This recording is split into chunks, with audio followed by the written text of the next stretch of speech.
არ მინდა რომ კვეხნით დავიწყო, თუმცა ცოტა ეგრე გამოდის, იმიტომ რომ ნებისმიერ სხვა ვიდეოში ამ თემასთან დაკავშირებით ერთ წინადადებას მოისმენდით, რომ თუფაკ შაქურს დაბადებისას ერქვა ლესტერ პარიშ კრუქსი, იმიტომ რომ დედამისმა გადაწყვიტა, რომ მტრები ყავდა და ესე უნდა აებნია თავგზა მათთვის და გამოტოვებდით აი ამდენ ამბავს, რომელსაც ახლა მოგიყვებით, იმიტომ ეს არის აბსოლუტური სიგიჟე.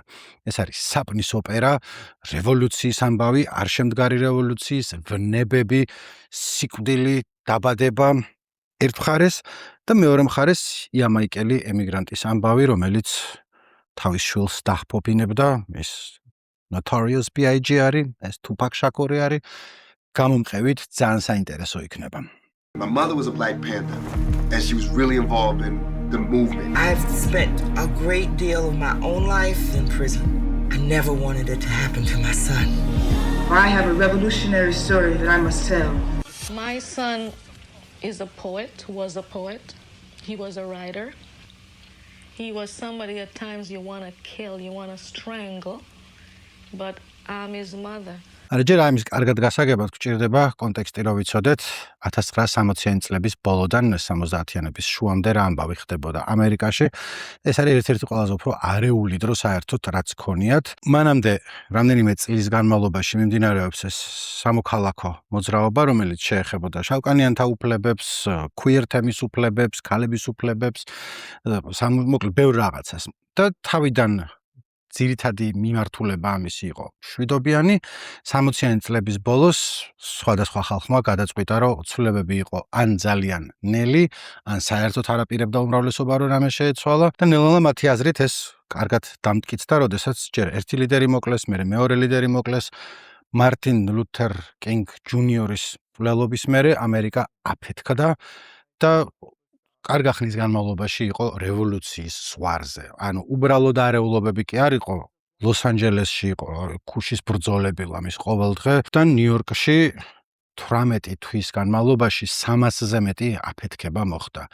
ერთ-ერთი ყველაზე დიდი გადარჩნენ აფეთქდა სახლი გრინვიჩ ვილიჯში, სადაც აღმოაჩინეს, რომ ერთ-ერთი ორგანიზაციის Weather Underground-ის ტიპები ბომბს ამზადებდნენ და აუფეთქდათ. ვინ იღებდა მონაწილეობას ამ არეულობაში? სხვადასხვანაირი ტიპები, ანუ იყვნენ შავკანიანები, შავი პანტერები, მაგრამ არა მარტო იყო Black Liberation Army, მაგრამ მარტო შავკანიანები არ იყვნენ, იყო Weather Underground-ი, ლათინოამერიკელები იყვნენ და ამ ორგანიზაციების შიგნით იყო კიდე რაღაც პატარა ქვე თემები, რევოლუციური უჯრედები, როგორც მაშინ ამბობდნენ და ერთ-ერთი ესეთი იყო შაკურების ოჯახი. უფრო სწორი იქნება, რომ უწოდოთ რევოლუციური კლანი, იმიტომ რომ ნაწილი ექვინც იყვნენ სისხლით ნათესავები იყვნენ, ნაწილი არა. ამათი პატრიარქი იყო სალა딘 შაკური ერქვა, დაბადებისას ესე არ ერქვა, მაგრამ მერე თვითონ დაერქვა და იყო უკიდურესად განათლებული მებრძოლი ტიპი, რომელმაც ისლამი მიიღო და ჰქონდათ იდეოლოგია ამ შაკურებს, რაღაც უცნაური ნაზავი იყო მარქსიზმის, ისლამის, შავკანიანთა ნაციონალიზმი, ეგრე ქვია მე მგონი. ისხდნენ ოჯახურად, კითხულობდნენ ტექსტებს და გეგმავდნენ, როგორ უნდა შეეცვალათ ამერიკა. თავიდან სავარაუდოდ ეს იყო უფრო ლექციებით და ხალხის ჭკუაზე მოყვანით, მაგრამ 60-იანების ბოლოს უფრო გადავიდნენ აქტიურ ქმედებებზე და შაკურების უმეტესობა იყო აფილირებული შავ პანტერებთან. ასე 1968 წლის ბოლო იყო, როდესაც შაკურებს შეუერთდათ ახალი წევრი აფენი შაკური, დაბადების სახელი მისიც არ ყოფილა ეს, რომელიც იყო დაბადებული ძალიან ღარიბ ოჯახში, მამა ყავდა ლოთი, დედას სცემდა, ეს გამოიქცა სახლიდან 15-ის რო იყო, ნიუ-იორკში ჩავიდა, იქ კარგად სწავლობდა, ძალიან ჭკვიანი გოგო იყო, მაგრამ ამავე დროს ქუჩის ბანდებში იყო, ფული მაგას არ ქონდა, სულ იყო რაღაცა ფიზიკური ძალადობის მსხვერპლი და რაღაც მომენტში მივიდა შეხვედრაზე, სადაც ლაპარაკობდნენ შავკანიანთა თვითგამორკვევაზე, რა უნდა გაეკეთებინა და თქვა, რომ აი, ეხლა დავინახე ცხოვრების აზრი, ამას უნდა მივყვე მეცო. მოკლედ, ჩაერთო ამ რევოლუციურ საქმიანობაში და მალევე დაქორწინდა ლუმუმბა შაკურზე, რომელიც იმ სალადინის შვილი იყო, ღვიძლი ამ შემთხვევაში. და ერთი პრობლემა ის იყო, რომ იმას ცოლი ყავდა უკვე, მაგრამ აფენი შაკურმა მიიღო ისლამი და მეორე ცოლად შევიდა იმათ ოჯახში. 21 წლისა იყო და ამბობდა, რომ პირველად ვნახეო კაცებია, რომლებიც ქალებზე არ ძალადობდნენო, მანამდე იყო გაზრდილი რაღაცა ეს სიღარიბე უბედურება და ესენიც ახლა მდიდრები არ იყვნენ რასისულელია, მაგრამ იყვნენ ყველანი ნაკითხები, იყვნენ ყველანი განათლებულები და იყო წესიერი ხალხი, ხომ წესიერს ვამბობ ძალიან თავისებური გაგებით, იმიტომ რომ კაცი ყავს მოკბული არაერთს ამ შაკურებიდან, იყვნენ ჩართულები, რასაც დანარჩენი ამერიკა უწოდებდა ალბათ ტერორიზმს, ძალიან გვანდნენ რუსეთის იმპერიის მე-19 საუკუნის ბოლოს და მე-20-ის დასაწყისის რევოლუციონერებს. ეგეთი ტიპები იყვნენ, რომლებიც მარტო რევოლუციით ცხოვრობდნენ, უბრალოდ აქტივისტები კი არ იყვნენ, თავი ჰქონდათ გადადებული და მაგაზე იყვნენ ორიენტირებული მხოლოდ და მაგათთვის, თქვათ, ძარცვა იყო რევოლუციური ექსპროპრიაცია, ქვია, როცა შეხვალ ფულს გამოიტან, იმიტომ რომ რევოლუციას ფული ჭირდება და გზა თუ იქ დაცვა მოკვდება და პოლიციელი მოკვდება, ერთით ნაკლები იმპერიალისტი ღორი დადის დედამიწის ზურგზე. მაგათი გაგება ეგეთი იყო. ეხა ზუსტად ვინ რას ჩადიოდა, მაშინ არის ძალიან რთული გასარკვევი, იმიტომ რომ შავ პანტერებს და სხვებსაც ძალიან ებრძოდა ხელისუფლება, რაღაცებს უგონებდა, რაღაცეები მართალი იყო.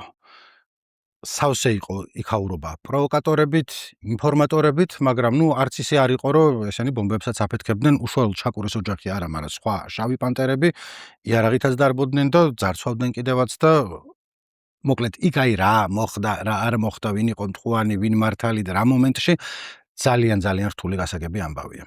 და ეს აფენი შაკური რო წარმოიდგინოთ, თუ გინახავთ ფილმი One Battle After Another, მან ვინც არის თავდაპირველად ორსული ქალი რო არის შავკანიანი, აი ეგ ქალია რა. მინუს იმისა, რომ აფენი შაკურს არ ჩაუშვია თავისი თანამებრძოლი არასდროს არავინ და ძალიან ბევრი პარალელია, მით უმეტეს რომ One Battle After Another-ში მოქმედება ეხანდელ დროში ხდება, მაგრამ წიგნში, რომლის მიხედვითაც გადაიღეს, სწორედაც რომ ამ ხალხზე, არა 70-იანი წლების რევოლუციონერებზე. მოკლედ ექშენზე რო გადავიდეთ, ქორწინებიდან 1 წლის თავზე აფენი შაკური და კიდევ მისი მეუღლე და კიდევ 19 მაგათი თანამებრძოლი დააკავეს ერთ დღეს და ბრალად ედებოდათ კონსპირაცია, რომ ისინი აპირებდნენ ნიუ-იორკის პოლიციის შენობების, ბოტანიკური ბაღის და კიდე რაღაცა სავაჭრო ცენტრების აფეთქებას.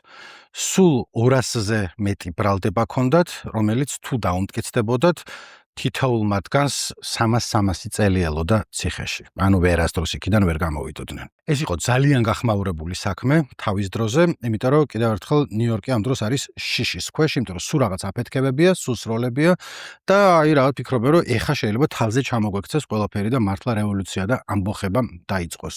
და ამ დროს აი ტიპები არიან 21 პანტერას უწოდებდნენ, იმიტომ რომ 21 იყვნენ და შავი პანტერები, რომლებიც როგორც ჩანს აპირებდნენ, რომ ნახევარი ნიუ-იორკი ცაში აეწიათ. ეს იყო იმ დროს ყველაზე ხანგრძლივი სასამართლო პროცესი ნიუ-იორკში. და თითოეულ ამ ბრალდებულს დაუწესეს გირაო $100,000 ოდენობით, რომელიც დღევანდელი გაგებით არის ლამის მილიონი, ცოტა ნაკლები, სპეციალურად დააწესეს ძალიან ბევრი და შავმა პანტერებმა და სხვა მათმა თანამოაზრეებმა მოკრიბეს ფული და რამდენიმე ადამიანს გადაუხადეს გირაო. მათ შორის აფენი შაკურს, თავიდან 2-ს და მერე კიდე 2-ს და იდეა იყო ესეთი, რომ ესენი თავისუფლებაზე გამოვიდოდნენ და ეცდებოდნენ, რომ მეტი ფული ეშოვათ, რომ კიდე დანარჩენების გამოეყვანათ და თან საზოგადოებრივი აზრით შეემზადებინათ ამათ სასარგებლოდ. მაგრამ ესენი რომ გამოვიდნენ, თავისუფლად კი არ მოძრაობდნენ აქეთ-იქით, აი წარმოდგენა რო შეგექმნათ. ცოტა ხნის მერე მალევე შეაბრუნეს უკან ციხეში აფენი შაკური, იმიტომ რომ სასამართლოში არ გამოცხადდა დროზე. და დროზე იმიტომ არ გამოცხადდა, რომ პოლიციელებმა მოატყვეს, რომ დეშენი კვდებაო, უნდა წახვიდეო საავადმყოფოში, საავადმყოფოში რომ მივიდა, აღმოჩნდა, რომ დედამისი არ კვდებოდა და საერთოდ იქ არ იყო, უკან მობრუნდა და ამ დროს მოსამართლემ თქვა, რომ შენ დაარღვიაო პირობაო და ეხლა უკან უნდა შეგაბრუნოთ. ეს მერე გაასაჭივრეს, ისევ გამოუშვეს ეს, რამდენიმე თვე გარეთ იყო და მერე ისევ მოუწია უკან ციხეში შებრუნება, იმიტომ რომ კიდევ სხვებიც ხო იყვნენ ამასთან ერთად გამოსულები და 2 მოტყდა წავიდნენ კუბაზე და მოსამართლემ თქვა, რომ დანარჩენებზეც არის რისკი, რომ მიიმალებიანო და უკან ციხეში შეაბრუნა. მაგრამ რამდენიმე თვე გარეთ იყო და ამ ხნის განმავლობაში ხან ერთი კვირა ერთ კონსპირაციულ ბინაში ცხოვრობდა, მერე გადავიდოდა და 3 კვირა იქნებოდა სადღაცა ბრონქსში და ეხა პატარა ფსიქოლოგიურ პორტრეტს დაგიხატავთ, რომ გამოჩნდეს რა ხდება და რომ ეს არის 23 წლის ამ დროს და არის პრინციპში დარწმუნებული, რომ მთელი ცხოვრება ციხეში მიდის. არის სულ დაძაბულობაში და ტიპებს, ვისაც ხვდება, სხვა რევოლუციონერებს, იმათაც აქვთ მსგავსი განწყობა. იმათ შეიძლება ციხე არ ემუქრებათ, მაგრამ ისინი ფიქრობენ, რომ შეიძლება შემომივარდნენ სახლში და ღამე ჩამცხრილონ ძილის დროს, როგორც რამდენიმე ჩვენი თანამებრძოლი უკვე მოკლეს. ამას იმიტომ ვამბობ, რომ აფენი შაკური დაორსულდა ამ დროს. ისე პარტნიორი ცოტა ხნის განმავლობაში იყო ბილი გარლანდი, ერთ-ერთი დაბალჩინოსანი, შავი პანტერა, მხოლოდ მასთან არ ქონია ურთიერთობა, კიდე იყო ვიღაცა ტიპი, კიდე სხვა ტიპი იყო, რომელსაც ლექს ერქვა. მოკლედ, რო შებრუნდა ციხეში, იყო რამდენიმე თვის ორსული უკვე. მუცელში უზის ჰიპ-ჰოპის მომავალი. ეს რო ციხეში შებრუნდა, ამისი ქმრის ლუმუმბას ადვოკატი ხელავს, რომ დაინახავს, რომ მაგის ცოლი შემოვიდა და მუცლიძის იქ გადავაჭკუიდან და ეს კარგი სასამართლო პროცესზე არ იქნება ნამდვილადო, მაგრამ იმ წუთაც ისე ქონდათ საქმე, რომ აი მაგ პირადი დრამებისთვის არავის ცხელოდა. თან როგორც ნელ-ნელა გაირკვა ფართო საზოგადოებისთვისაც, ამათ წინააღმდეგ საქმე იყო შეკერილი თეთრი ძაფებით. ანუ ამათ წინააღმდეგ მთავარი სამხილები იყო ჩვენებები, რომელსაც იძლეოდნენ აგენტები, ვინც ყავდათ ჩანერგილი ამათ ორგანიზაციაში. ანუ სადაც აღმოაჩინეს, რომ რამდენიმე დამფუძნებელი წევრი პანტერების ორგანიზაციებისა არის პოლიციის აგენტი, სულ თავიდანვე ყველაფერზე ხელი მიუწვდებოდათ. ოღონდ საქმე იმაშია, რომ აგენტებმა ერთმანეთზე არ იციან, რომ აგენტები არიან. ამ პროცესზე აფენი შაკურის საკუთარ თავს წარმოადგენდა ადვოკატი არყოლია და თავი გამოიჩინა. ჯვარედინი დაკითხვისას ძალიან კარგად გაუმკლავდა მოწმეებს, აი ჩანერგილ პოლიციის აგენტებს. ეკითხებოდა, გინახავს ოდესმე იარაღით ხელში უყოფილიყავის, ეუბნება, რომ არა. გინახავს შიურებს როგორ ვაპურავდი, ეს კი. გინახავს ბომბზე მელაპარაკოს, იმან არა. გინახავს როგორ ვასწავლიდი წერა-კითხვის უცოდინარს რაღაცას და ის კი. და ეგეთები. ხო და გზადაგზა ირკვევა, რომ მთელი ეს ამბავი ნიუ-იორკის აფეთქების არიან აგენტების დაგეგმილი, ანუ ესენი ერთმანეთს აგიშებდნენ. ერთი აგენტი, რომელმაც არის რომ მეორე აგენტია, ეუბნება, რომ ხო არ აგვეფეთქებინა ნიუ-იორკი, სამს რომ კი მე ვიშოვი რაღაც სატვირთო მანქანას, ეს ეუბნება, მე დინამიტს ვიშოვი. და აღმოჩნდა, რომ მთელი ამათი ამბავი არის ის, რომ რამდენიმე პოლიციის აგენტი ერთმანეთს ელაპარაკებოდა, კიდევ ერთხელ არ იციან, რომ პოლიციის აგენტები არიან. და ეს პროცესი იმდენად ცხადი გახდა, რომ რაღაცა სისტემა ამათ წინააღმდეგ იყო, მაგრამ სულ ყველა გაამართლეს, მათ შორის ის ხალხი, ვინც მიმალვაში იყო. გამოვიდა გარეთ აფენი შაკური, 8 თვის ორსულად არის და ეხა უკვე მოიცალეს პირადი ამბებისთვის და ლუმუმბა შაკურმა უთხრა, რომ კარგად იყავიო, მე შენთან ერთად აღარა ვარ, უნდა გავაწეროთ ხელიო. ეხა ხელი არ უნდა გააწერონ, იმიტომ რომ ოფიციალურად ქორწინებაში ისეც არ არიან სახელმწიფოს გაგებით, იმიტომ რომ მეორე ძოლია ეს, მაგრამ მაინც ჩვენო ერთად აღარა ვართო, მაგრამ ეს იმას არ ნიშნავს, რომ ოჯახს მოშორდა აფენი, იმიტომ რომ კიდევ ერთხელ ეს შაკურები არის რევოლუციური კლანი და შეიძლება რძალი აღარ არის, მაგრამ საქმე იქ მაინც აქვს. გავიდა ერთი თვე, აფენიმ გააჩინა ბავშვი. დაბადების მოწმობაში მამის სახელი არ წერია, ბავშვის სახელი წერია Parrish Lesane Crooks. რატო ეს სახელი? დღემდე ამაზე ბოლომდე არ ვლაპარაკობენ ხოლმე. აი მაგალითად ეს ნახეთ. Tupac's original name when he was born was Lesane Parrish Crooks. Cool.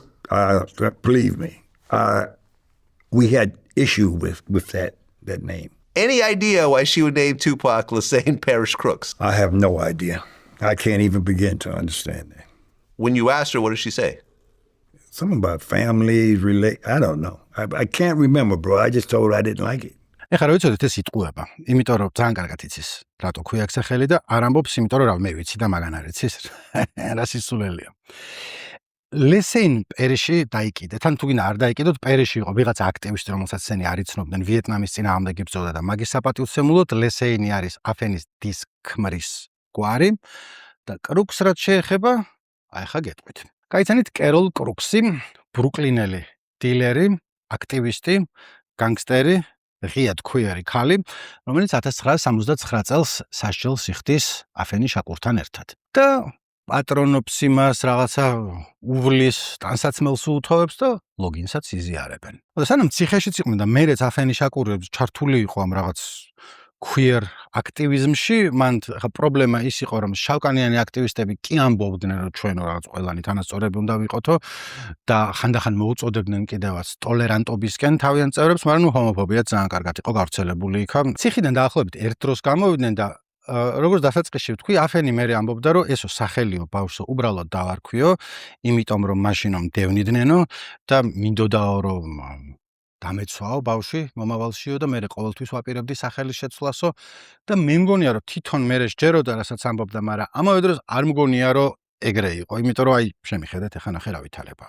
ციხიდან რომ გამოვიდნენ, ბავშვის ოთახი მოაწყო კეროლ კრუქსმა. ამ დროს ესენი ერთად არიან, პარტნიორები არიან. ბავშვის გაჩენას ესწრებოდნენ აფენი შაკურის და კეროლ კრუქსი, რომელსაც ბავშვი რო გაჩნდა, აფენიმ თქვა, რომ კრუქსის დააჭერინეთ, ეხლა ეგო ხელში. ანუ კრუქს არის გვარა და კრუქსი იყო მეტსახელი. და იმან დაიჭირა ბავშვი და ცრემლები წაცდა. მოკლედ ეხლა ზუსტად დარწმუნებით ვერაფერს ვერ იტყვი მაგაზე, მაგრამ რავი, რასაც მე აქ ვხედავ, არის ის, რომ ესენი გამოვიდნენ ერთად, პარტნიორები არიან და ვინ აძლევს ახლა ბავშვს პარტნიორის გვარს თუ რაღაცას არ აპირებს მანდ.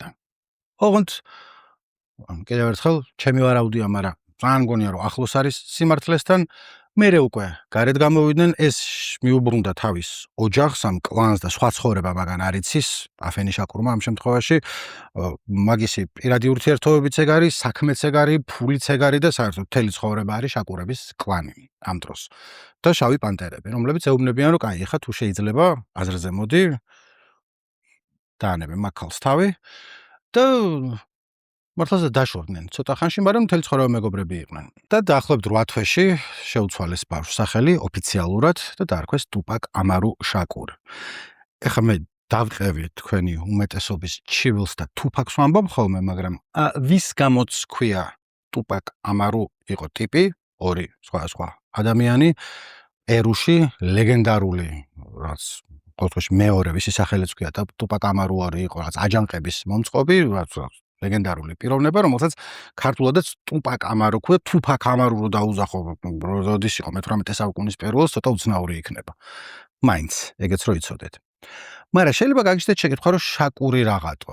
ხო, ამისი ქმარი თავიდან ლუმუმბა იყო, ის გაშორდა. ბავშვის მამა არის ბილი გარლანდი. ეს თავიდან არ ამბობს ვინ არის მამა. და თუფაკმა იცოდა, რომ მაგისი მამა იყო ლექსი, რო ვთქვი, რომ კიდევ ვიღაცასთან ქონდა მეთქი ურთიერთობა, რომელიც მკვდარია ამ დროს. მაგრამ ხო, ეს შაკური საიდან? საიდან დაფენი გათხოვდა მეორეჯერ და ამჯერად გაყვა მუთულუ შაკურს. მუტულუ იქნება ალბათ სწორი ქართულად, მაგრამ გამეცინება და მუთულუს ვიტყვი, გასაგებია, ხო? ეს არის ლუმუმბას ძმა. ღვიძლი ძმა არ არის, მაგრამ ნაშვილებია ძმა არის რა და ძალიან უხერხულობა არის ოჯახში მაგის გამო. წესიერი კაცი იყო, მამობდა თუფაკს ბოლომდე, ეხმარებოდა გაჭირვებულებს, ანათლებდა გაუნათლებლებს. 10 წლისა იყო თუფაკი, როდესაც ეს უცებ გაქრა ამათი ცხოვრებიდან, იმიტომ რომ მიმალვაში წავიდა. ძარცვაში მონაწილეობდა, ექსპროპრიაცია იყო $1.5 million. ძარცვის დროს მოკლეს დაცვის 2 თანამშრომელი, მერე გაქცევის დროს კიდე 2 პოლიციელი მოკლეს. 5 წელი იმალებოდა და ამ ხნის განმავლობაში იყო რაც FBI-ის 10 ყველაზე უფრო 10 most wanted რო ამბობენ ხოლმე, მაგაში იყო შესული. ბოლოს იპოვეს და 60 წლით თავისუფლების აღკვეთა მიუსაჯეს. ხო და აფენის და პატარა პაკს მაგრა დაენძრათ. ფული აღარ არის, ეს სამსახურს ვერ შოულობს, იმიტომ ეს ყოფილი რევოლუციონერი აღარავის აღარ უნდა. რევოლუციონერები ფაქტობრივად აღარ არსებობენ, იმიტომ რომ კარგად ხელისუფლება მოახერხა და ზოგი ერთმანეთს გადაკიდა, ზოგი მოკლა, ზოგი მოეფერა და ეს ჩაფლავდა, ეს ამბავი აღარ არსებობს უკვე რა. ამას ცხოვრების აზრი აღარ აქვს, ფული აღარ აქვს და ამ დროს დაიწყო კრეკის ეპიდემია და ესეც შეჯდა კრეკაზე. თანაი ცუდად შეჯდა კრეკზე, ჯანკი იყო, დროდადრო მოიხმარდა კი არა, გადასული იყო ჭკუიდან და კაი ხნის განმავლობაში ესე იყო ბავშვთან, რომელიც მერე გაიზარდა, სულ პრობლემები ჰქონდა ამის გამო და ბოლოში ახლა ძალიან ყოჩაღი ხალი არის აფენი იყო 1991 წელს მოახერხა რომ გადააგდო კრეკი, წავიდა ნიუ-იორკში, მას მერე სუფთა არის და მერე ვთქვა თუფაკის გარდაცვალების მერე მოახერხა და ხა გამოიჩინა და მაგის მემკვიდრეობას ეგ მართავდა და ყველას პატივისცემით სარგებლობდა. კიდევ ერთხელ გათხოვდა 2016 წელს გარდაიცვალა გულის შეტევით. დანაშენების ამბავს ეხლა გეტყვით, მაგრამ ვიდრე აქ მყევხართ, ბოლოსკენ ვაკეთებ ხოლმე ამაზე, მერე წავიკითხე რომ შუაში ჯობიაო. ეს არის პირველი ნაწილი, საგადავარქვი, იმიტომ რომ 4 ნაწილიანი იქნება, მეორეში თუფაკი და ბიგი ერთმანეთს გაიცნობენ და ის დამთავრდება quad studio shooting-ით, როდესაც უკვე ტრობაში გადაიზრდება ეს მეგობრობა. მესამე სერია უნდა იყოს ეგრეთ წოდებული East Coast versus West Coast და მეოთხე სერიაში ერთიც მოკვდება და მეორეც და ზუსტად გეცოდინებათ ვინ მოკლა და როგორ. ეს ამაქვს გეგმა და ასევე მინდა რომ ცოტა დავაჩქაროთ და 10 დღეში ერთხელ დავდო ხოლმე ესენი. არაფერს არ გპირდებით, მაგრამ ეგრე მაგ დაგეგმილი შეიძლება გადაუხვიო. ეს საერთოდ არ ვაპირებდი რომ ეს ამბები ესე დაწურლებით მომეყოლა, მაგრამ მე გზადაგზა გავიგე და ვიფიქრე რომ ჩემ ნაგაზებს ეს როგორ არ გავუზიარო. ვიდრე აქ მწვავხართ არხი გამოიწერეთ რომ იცოდეთ, თუ მოგინდა დონაციის ლინკი ქვევით არის და კაი, გავაგზავნოთ.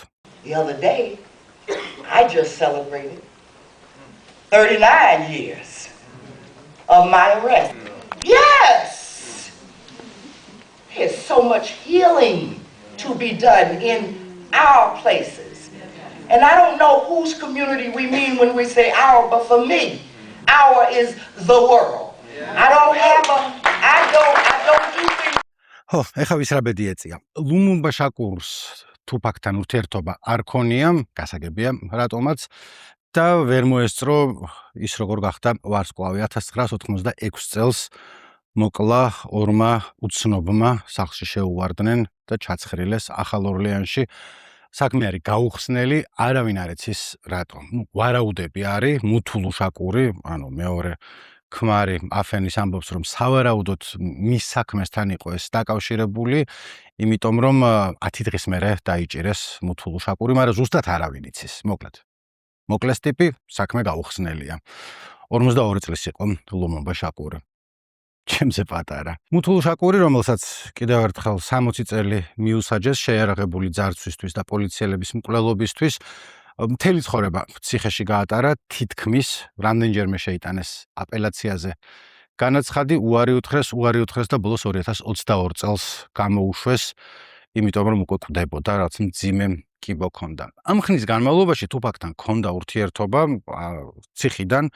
თუფაკი როცა უკვე ვარსკვლავი იყო და როცა უკვე მილიონებს ყიდდა, მაინც მიდიოდა ხოლმე მუთულუსთან, ელაპარაკებოდა, ჭკუას ეკითხებოდა და ეს ასწავლიდა ხოლმე, რომ ხო იცი, შენს უბანს უნდა დაეხმარო, უნდა გაჭირვებულებს ხელი გაუწოდო და ბოლოსკენ გაუფუჭდათ ურთიერთობა, იმიტომ რომ მუთულუ იყო ამ thug life-ის წინააღმდეგი, ეუბნებოდა, რომ არ არის კარგი, რასაც შენაკეთებ, განგსტერობაზე თავს როდებ, მაგრამ რა ვიცი.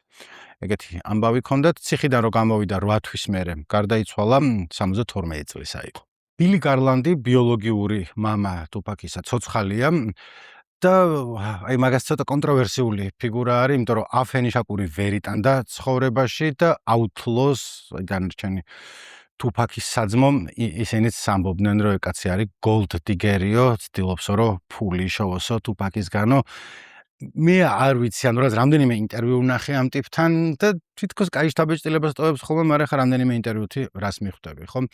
თუფაკთან არ ქონდა ურთიერთობა, ანუ ბავშვობაში 3 წლისა იყო ბოლოს რო ნახა, მერე აღარ უნახავს, მერე თვითონ ამბობს, რომ აფენი მეუბნებოდა, რომ არ ნახო და თავიდან გაიცნო, როდესაც თუფაკი იყო საავადმყოფოში დაჭრილი. იქ მივიდა მოსაკითხად და მას მერე ურთიერთობა ჰქონდათ დროად რომ მოიკითხავდნენ ხოლმე ერთმანეთს, თითქოს არაუშავდა რა. მანამდე თუფაკმა იცოდა, რომ მამამისი იყო მკვდარი. Dear Mama, ერთ-ერთი ყველაზე ცნობილი სიმღერაა მისი, თუ მოგისმენიათ და ტექსტისთვის ყურადღება მიგიქცევიათ, იქ ამბობს, რომ მამა ჩემი მკვდარიაო, იმიტომ რომ აფენიმ ეგრე უთხრა, რომ მამა შენი იყო legs-იო, მახსენე თავიდან, მოკლედ აღარ არის ცოცხალიო. The guy who I knew as my father, who claimed to be my father, he passed away, he died. And is that legs? Yes, but then recently after I got shot, this other guy came, was like he was my father and he looks like me. He'd been in the jail to see me. His kids look like me. Well, what was that like? That was the bug out. I just woke up and he was standing over me. So In jail? When I was in the hospital. თუფაკი როდესაც მოკლეს შვილი არ ყოლია, ამიტომ მემკვიდრეობა გადავიდა მშობლების ხელში, დედის ხელში და ბილი გარლანდმა უჩივლა სასამართლოში აფენის თქვა, რომ ნახევარი მეკუთვნისო, მაგისი მემკვიდრეობისო, მე ინტერვიუში ამბობდა, რომ ფულზე არ იყო, უბრალოდ პრინციპზე იყო, მამა ვარო და მინდაო, რომ მამობა გამომეჩინაო, მაგრამ სასამართლო მეგაზრი არ გაიზიარა, პირველი ინსტანცია წააგო, აფენი ძალიან ლანძღავდა, ამბობდა, რომ შენო მამა კი არა სპერმის დონორი ხარო, ეს ამბობდა ძალიან გული მტკივაო. აპელაციაზე შეიტანა და ამ დროს უკვე გარეთ მორიგდნენ. ანუ აღარ ჩათვალეს მიზანშეწონილად, რომ კიდე სასამართლო პროცესი ყოფილიყო აფენის მხარემ და $1 მილიონი მისცეს ბილი გარლანდს და ეს გაჩერდა და თქვა, რომ პრეტენზია აღარ მაქვს აღარაფერზეო. ეროლ კრუქსი და აფენი შაკური მთელი ცხოვრების განმავლობაში მეგობრობდნენ, თუფაკთანაც კარგი ურთიერთობა ჰქონდა. ნიუ-იორკში დარჩა საცხოვრებლად, ერთოთახიან სარდაფში ცხოვრობდა და გარდა აფენისთან და თუფაკთან ურთიერთობისა, კიდევ ესეთი ყვალი დაამჩნია ამერიკის ისტორიას. ეგეთი რაღაცა იყო, მოკლედ 1970 წელს აგვისტოს აჯანყება ქვია ქალთა კოლონიაში, მცირე ამბოხი მოხდა, იმიტომ რომ პატიმარ ქალებს ექცეოდნენ ცუდად. პატიმარ ქალებს კი არა, კარლ კრუქს ექცეოდნენ. ცუდად სამარტო საკანში გადაიყვანეს, მერე ამბოხება იყო და მერე სასამართლოში განიხილავდნენ ამას. მთელი ამბავი იყო, აფენიშაკურიც ჩართული იყო, აქ ადვოკატები მოიყვანა და მოკლედ როგორც წავიკითხე, საეტაპო გადაწყვეტილება მიიღო სასამართლომ, რომ ციხეს არ აქვს უფლება, რომ თვითნებურად სამარტო საკანში გაუშვას ქალები მარტო იმიტომ, რომ ესე გადაწყვიტა. მოკლედ დიდი ამბავი იყო. ონ მერე კიდევ ბევრი სხვა რამე მოხდა ამერიკის ისტორიაში, ეს აგვისტოს აჯანყებაც დავიწყებას მიეცა და კეროლ კრუქსიც, რომელიც თავისთვის მარტო ცხოვრობდა ბედფორდ სტუვესანტის უბანში, ბრუკლინში და გარდაიცვალა 4 წლის წინათ 76 წლისა იყო. და ყველაზე უცნაური ის არის, რომ ძალიან დიდი შანსია, რომ ან აფენიშაკური, ან განსაკუთრებით კეროლ კრუქსი რამე დროს ქუჩაში გადაყროდნენ ვიოლეტა უოლესს, რომელიც იქვე რამდენიმე ქუჩის მოშორებით ცხოვრობდა. ან მეტროში იმგზავრებდნენ ერთად, ან მაღაზიის რიგში იქნებოდნენ, ან რაღაცა ეგეთი გვერდზე მაინც ჩაუვლიდნენ, მაგრამ არ ეცოდინებოდათ ერთმანეთი ვინ არის, იმიტომ რომ ვიოლეტა უოლესი ნოტარიუს B.I.G.-ს, კრისტოფერ უოლესის დედა, სულ სხვა ტიპი იყო და ძალიან ნაკლებ სავარაუდოა, რომ რაღაცნაირად მოეთმინა ან მეამბოხე რევოლუციონერების, ან განგსტერი ლესბოსელების კამპანია, იმიტომ რომ საერთოდ სხვა წარსული ჰქონდა და სხვანაირად ცხოვრობდა. იმიტომ რომ ვიოლეტა უოლესი დაიბადა იამაიკაზე, რაც ოკეანის პირას, სოფელში ცხოვრობდნენ, ოჯახი იყო, კაი დიდი, შეძლებული ოჯახი იყო, იამაიკის სოფლის ყვალობაზე, არ უჭირდათ და ჰქონდა ესეთი უკიდურესად კონსერვატიული აღზრდა, რელიგიური ოჯახი იყო, წესების მიხედვით ცხოვრობდნენ, როგორ უნდა მოიქცე, განსაზღვრული ჰქონდათ და 19 წლისა იყო, როდესაც გადავიდა ნიუ-იორკში საცხოვრებლად და იქაც, წესების მიხედვით მიუდგა, რომ უნდა მივიდე, ვისწავლო, მერე ვიმუშაო, კარგი ხნის განმავლობაში სწავლობდა მედდობას, კიდე რაღაც კურსები დაამთავრა და მოკლედ იყო საბავშვო ბაღის მასწავლებელი, პრესკულის. ხო, იგივე საბავშვო ბაღია, არ ვიცი.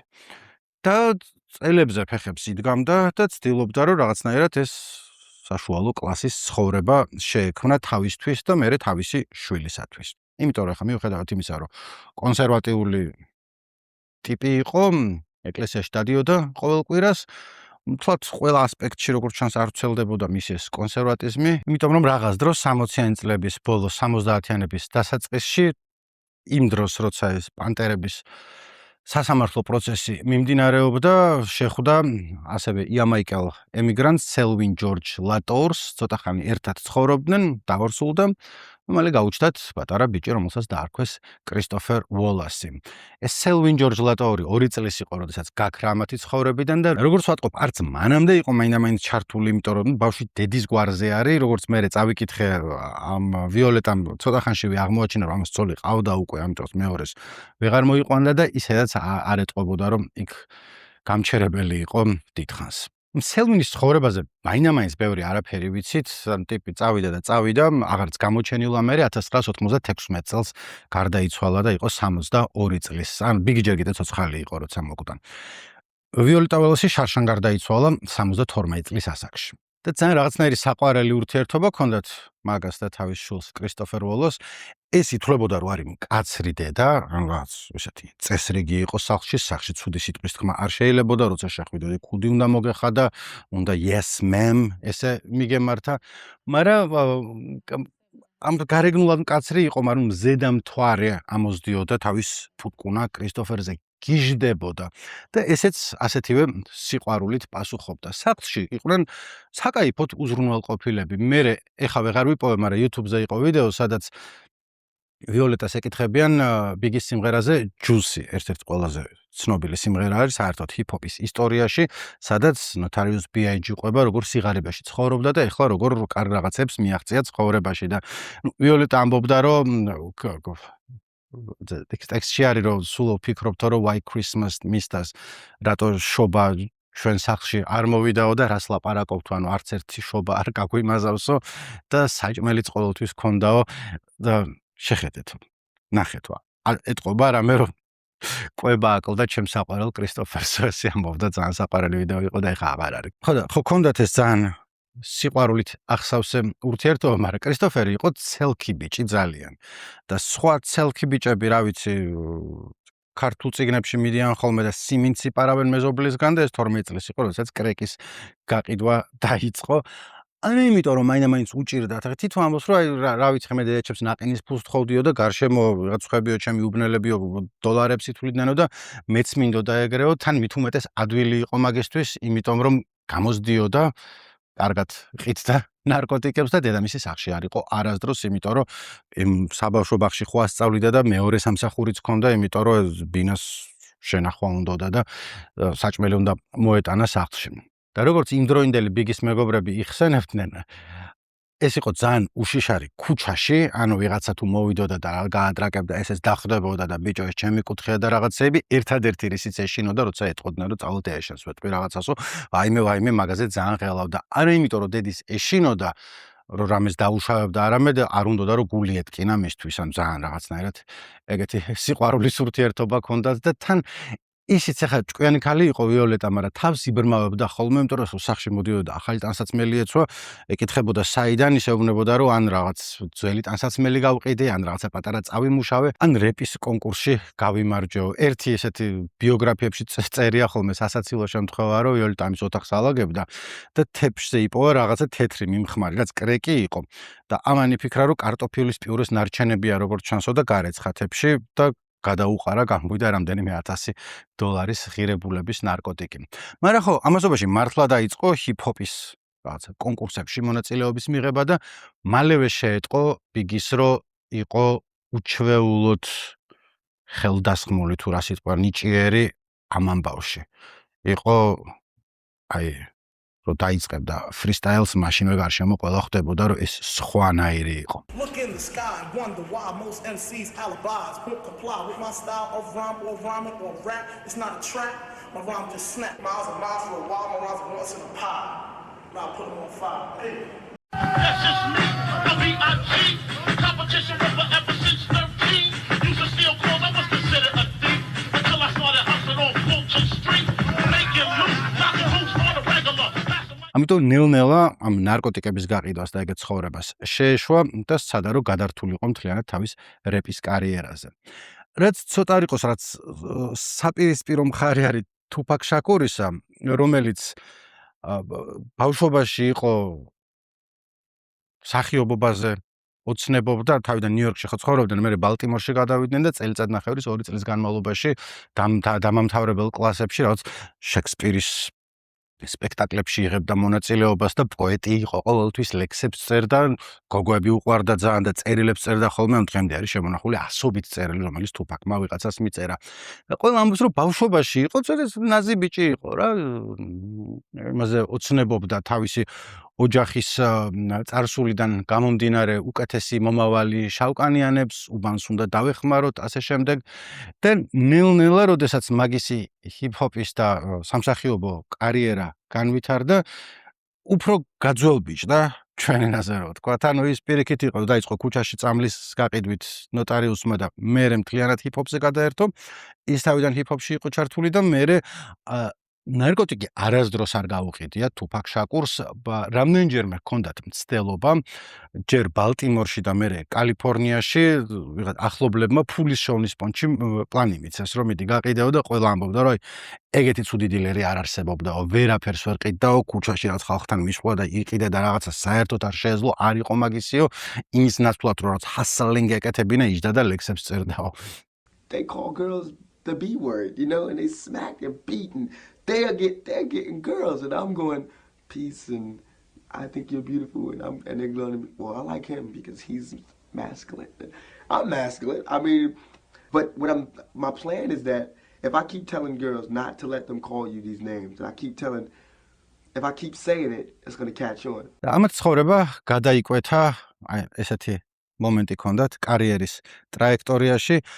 თუფაკი უკვე ცნობილი რეპერი და მსახიობი იყო და ისიც იყო დაწყებული ჰქონდა, რომ ეხლა ბიჭო thug life და ნოტარიუსი პირიქით დასრულებული ჰქონდა ეგ კარიერა და ისიც იყო პირველი ალბომი უნდა ჩაეწერა. კალიფორნიაში შეხვდნენ ერთმანეთს, თუმცა ამ ამბავს შემდეგ ჯერზე მოგიყვებით.